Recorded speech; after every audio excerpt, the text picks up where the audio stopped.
welcome to this year's first open stage. You can find the program for the evening hung up on the walls, and in the end, at about 9 p.m., we'll have a jam session. So no matter how good or bad you are, if you play, sing, whatever, just come up on stage and we'll have a lot of fun, hopefully. Yeah, so we have a bar with student-friendly prices, so grab a cold one, sit down with your friends, and enjoy this evening. And our first performer is yesterday's Future Sounds.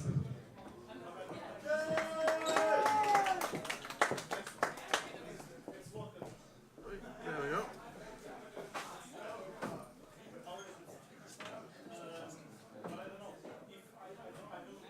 Hi everyone. Hello. Come on closer. Don't be shy. The lights are only on me.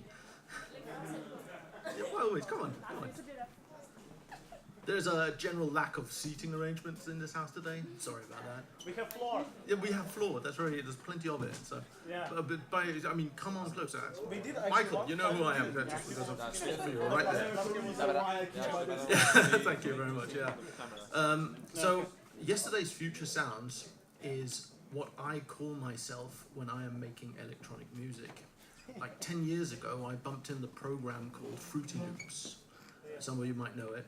It's a program you use to make electronic music. And at the time, people thought it was horrible because, I mean, the idea of electronic music, because it was such a fake sound. Everything sounds like not cool and a million reasons. And I wanted to try it, so I did. And it was god awful. I was shit. And I'm still not very good at it yet. But I wanted to let you try and hear some of it. It's something you have to sit down and work with for hours to make a piece of music. But I brought a little bit, which the sound fellow Lars here is going to play for us in a moment. But I just wanted to let you get a chance to hear what it is I'm talking about before we talk about it. Could you fire up the thing here? The internet's a bit crappy here, so it might break down all of a sudden.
Really embarrassing to hear music that you made out loud in public. It's a very novel experience, I'm going to tell you that.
you.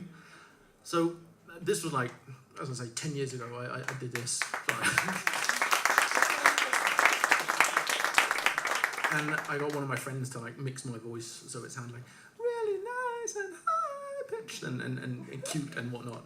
And I'm one of those rare people who I'm very self-critical with what I do, but when I finished it, I actually like to listen to it. It sounds not horrible to my ears.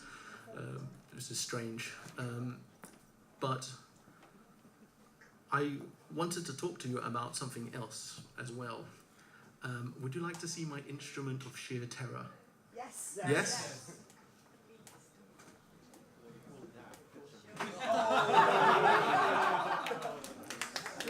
We beg you, please don't. See, that's the response you get when you whip one of these out. It's an instrument. I have not seen any other instrument that has the same effect, except apparently, according to Lars, a banjo. But I was talking to him earlier, I was saying, I'm going to whip out a flute on stage, and he was like, yeah, as long as you don't bring a banjo as well. But the general idea is, this thing is horrible. And why is this thing horrible? I'll show you why this thing is horrible. That's why this thing is horrible. But why is it ingrained in our cultural memory? I have a theory. My theory is that most people don't know how to do something like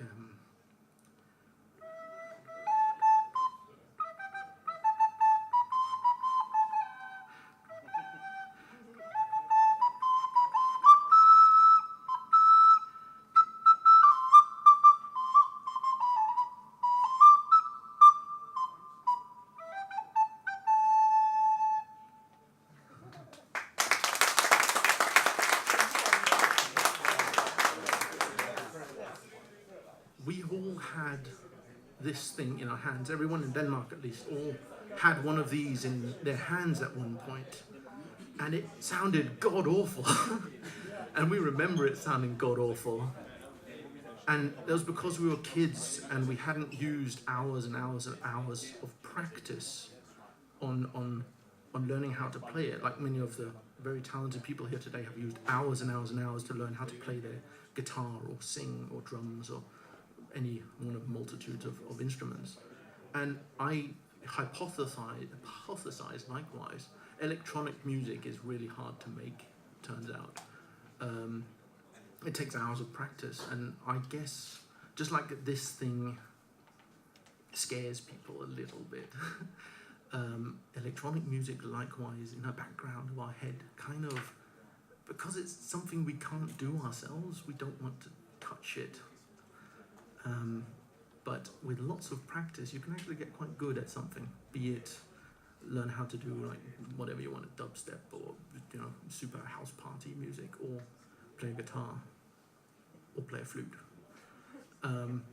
Years later, like 2 years later, I made another song, and I'm just gonna have the young man play it for us, and it was different. I always loved moll accord, or what they're called, minor chords, because I like the depressive sounds, and naturally I wanted to play something that sounded happy, so of course it ended up sounding depressingly sad still. But I gave it a shot, and as I say, I learned a little bit every time I made a new piece of music, and hopefully eventually I'll make something that sounds good. But until then, I will continue with my mission statement, which is making music of the future as if you were in the past, hence yesterday's future sounds. Would you fire it up? And that's what I had for you today. It's not much, very little. And if you want to play anything later, any of you who haven't prepared something, I have a guitar with, and I can learn how to play chords for you if you want to sing something. So you're welcome to come over and say hi.